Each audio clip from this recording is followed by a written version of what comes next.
Hi hello नमस्कार श्री स्वामी समर्थ। आजच्या व्हिडिओमध्ये तुम्हा सगळ्यांचं मनापासून स्वागत करते। कालच्या व्हिडिओला दिलेल्या प्रेमाबद्दल मनापासून धन्यवाद करते। असंच प्रेम अशी साथ आपल्या चॅनलवर असू द्या। आणि आज छान अशी माहिती मी तुमच्यासोबत शेअर करणार आहे। आता लवकरच गुरुपौर्णिमा राहणार आहे आणि गुरुपौर्णिमेनिमित्त आपल्याला स्वामी महाराजाला गुरुपद द्यायचं असतं। त्यांना गुरुपद देत असताना त्यामध्ये आपल्याला गुरुदक्षिणा पण द्यायची असते। ते सर्व व्हिडिओ मी आपल्याला थोडे थोडे घेऊन येणार आहे। ते सर्व व्हिडिओ आपल्या चॅनलवर मी आता घेऊन येणार आहे। आणि हो, आता आपली 21 दिवसाची स्वामी चरित्र सारामृताची सेवा तुम्ही सुरू केला असाल तर खूप चांगलं आहे। जर नाही केला तर आपल्याला 7 दिवसाची सेवा कशी करायची आहे त्याबद्दल पण माहिती मी आपल्या चॅनलवर आणणार आहे। आणि आजची माहिती अशी राहणार आहे की आपल्याला स्वामी समर्थाची कृपा मिळवण्यासाठी, त्यांचा आशीर्वाद मिळवण्यासाठी, आपल्याला त्यांना प्रसन्न करण्यासाठी नेमकं आपल्याला काय करायचं आहे, आपल्या इच्छा पूर्ण होण्यासाठी, त्याबद्दलच मी तुम्हाला या व्हिडिओमध्ये माहिती सांगणार आहे। तर बघा मैत्रिणींनो, हा व्हिडिओ स्किप न करता शेवटपर्यंत पाहायचा आहे। चॅनलवर जर तुम्ही नवीन आला असाल तर चॅनलला सबस्क्राईब करून घ्यायचं आहे। कमेंटमध्ये छान अशी कमेंट करायची आहे, श्री स्वामी समर्थ आपल्याला कमेंटमध्ये लिहायचं आहे। स्वामी समर्थ महाराज जे आजही केवळ आपल्या भक्तांसाठी, आपल्यासाठी धावून येत असतात। स्वामी सेवा करणाऱ्या प्रत्येक भक्तांना हा अनुभव येतोच की स्वामी सदैव आपल्या पाठीशी आहेत। केवळ भक्ती आणि विश्वासाच्या बळावर स्वामीची कृपा मिळवता येते, पण भक्तीसोबतच आपले आचरण देखील पवित्र आपल्याला ठेवायचे असतात। कर्म चांगले असतील तर देव सुद्धा पाठीशी राहतो बरं का। आणि स्वामी तर म्हणतातच, भिवू नकोस, मी तुझ्या पाठीशी आहे।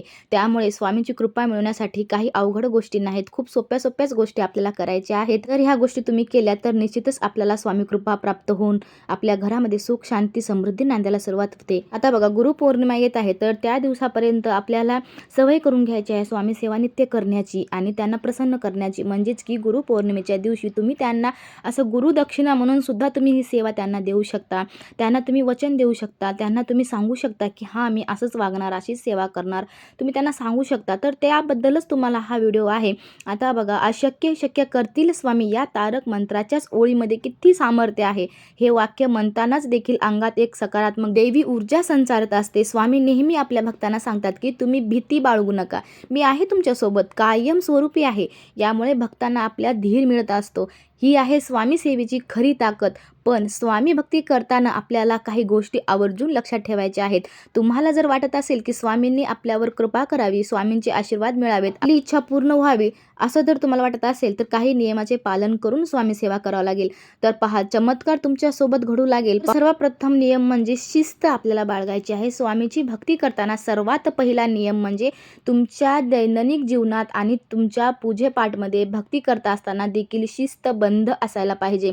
देवपूजा करा, सकाळी लवकर उठून स्नान झाल्यानंतर देवपूजा करा, आपले नित्य कर्म करा। कोणतीही गोष्ट करताना ती शिस्तीत करावी। म्हणजेच तुम्ही जर अध्यात्माच्या मार्गावर चालत असाल तर नियमाचे पालन करूनच पूजा करावी। वेळेचे पालन अशा वेळी काटेकोरपणे करावे लागते। वेळेचे पालन करा। आज लवकर उठून पूजा केली आणि उद्या दुपारपर्यंत झोपून राहिलो असे चालणार नाही। यामुळे सुद्धा स्वामी महाराज आपल्यावर नाराज होत असतात। आणि दुसरं म्हणजे प्रामाणिकपणा आपल्याला ठेवायचा आहे। स्वामी सेवा करता असताना तुम्हाला तुमच्या वाईट सवयी सोडायला हव्यात। त्यातील सर्वात महत्त्वाची म्हणजेच खोटे बोलणे। कोणत्याही आपल्या जवळचे व्यक्ती असू द्या, कोणीही असू द्या, त्यांची फसवणूक न करणे।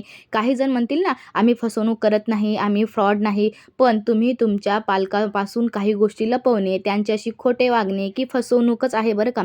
तसेच वाईट आचरण करणे किंवा नवरा बायकोने एकमेकाशी खोटे वागणे, विश्वासघात करणे, या गोष्टी स्वामी सेवा करताना अजिबात चालत नाहीत। अशा लोकांवर स्वामी कधीच कृपादृष्टी दाखवत नाही, त्यांना कधीच प्रसन्न त्यांच्यावर राहत नाहीत आणि त्यांची केलेली सेवा पण ते स्वीकारत नाहीत। म्हणून आपल्याला कधीही लक्षात ठेवायचं आहे, आपल्याकडून कोणाचं मन दुखेल हे आपल्याला अजिबात वागायचं नाही। स्वामी सेवा करता असताना सर्वप्रथम स्वामीला हीच प्रार्थना करायची की स्वामी महाराज, तुमच्या सेवेत मी आले आहे, म्हणजे तुम्ही एक पुण्य तुम्ही माझ्या पदरात टाकलात, तर माझ्याकडून एकच इच्छा आहे की महाराज, माझ्याकडून कोणाचंही मन दुखणार नाही, एवढीच काळजी घ्या स्वामी महाराज।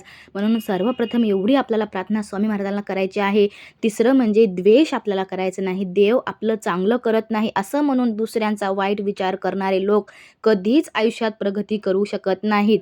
काही जण तर आपल्या आयुष्यात आनंद आणि दुसऱ्यांच्या आयुष्यात इतरांचा आनंद हिरावून घेण्याचा प्रयत्न करतात। म्हणून दुसऱ्यावर विनाकारण जळणे, दुसऱ्यांचे वाईट चिंतने, इतरांच्या पाठवून त्यांच्याबद्दल वाईट बोलणे, विनाकारण एखाद्याची बदनामी करणे, अशा गोष्टीमुळे आपले कर्म खराब लाभ होत असतात व देव या मत्सरी लोकांसोबत कधीच उभा राहत नाही. त्यामुळे कोणाचाही द्वेष करू नका, मन चांगले ठेवा. स्वामी सदैव तुम्हाला साथ देतील. आणि चौथं म्हणजे सकारात्मकता आपल्या घरामध्ये ठेवायची आहे. आपल्या मनातले विचार सकारात्मक ठेवायचे आहे. त्यामुळे आयुष्यात चांगल्या गोष्टी घडू लागतात. पण काही लोक हे सतत निगेटिव्ह विचार करतात, स्वतःबद्दल आणि इतरांबद्दल देखील नकारात्मकच बोलतात. असे लोक आयुष्यात कधीच यशस्वी होऊ शकत नाहीत. या लोकांवर सुद्धा कृपा करत नाहीत. ज्यांना स्वतःवर विश्वास नाही त्यांच्या पाठीशी देव उभा राहत नाही. त्यामुळे स्वामी सेवा करताना आपल्या मुखातून नेहमी चांगले शब्दच बोलायचे आहेत, सकारात्मक विचारच आपल्याला ठेवायचा आहेत. आणि पाचवं म्हणजे विश्वास देवावर आपल्याला ठेवायचा आहे. देवावर विश्वास असला की नशिबात नसलेल्या गोष्टी देखील मिळतात. स्वामी विषयी तर तारक मंत्रात सांगितलेच आहे, अशक्य ही शक्य करतील स्वामी. पण हा चमत्कार किंवा अशक्य गोष्टी शक्य केवळ त्यांच्यासोबतच होतात ज्यांचा आपल्या देवावर पूर्ण विश्वास असतो. त्यामुळे देवपूजा करताना किंवा स्वामी सेवा करताना पूर्ण समर्पणाने आणि विश्वासाने स्वामीकडे पाहायचं आहे. तुमचा विश्वास तुटू देणार नाहीत स्वामी महाराज आणि तुमच्या जे काही इच्छा असतील त्या पूर्ण करतील.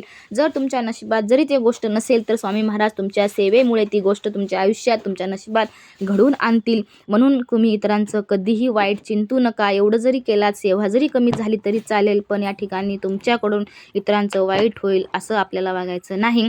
तर आजची माहिती तुम्हाला कशी वाटली नक्कीच सांगा. आणि हे वचन आपल्या स्वामी महाराजाला द्यायचं आहे गुरुपौर्णिमेनिमित्त. मग आजपासूनच तुम्ही सुरू करा स्वामी सेवा अशा प्रकारे करायला. मग नक्कीच तुमच्यावर स्वामी महाराज प्रसन्न होतील. तुमच्या जे काही मनोकामना असतील त्या पूर्ण होतील. तर ही माहिती जर तुम्हाला आवडली असेल तर आपल्या चॅनलला सबस्क्राईब करून घ्या. पुन्हा भेटूया अशाच एका माहितीपूर्ण व्हिडिओसोबत. आजची झालेली सेवा मी स्वामी चरणी अर्पण करते. व्हिडिओचा इथंच मी शेवट घेते. शेवटपर्यंत माहिती पाहिल्याबद्दल मनापासून धन्यवाद करते.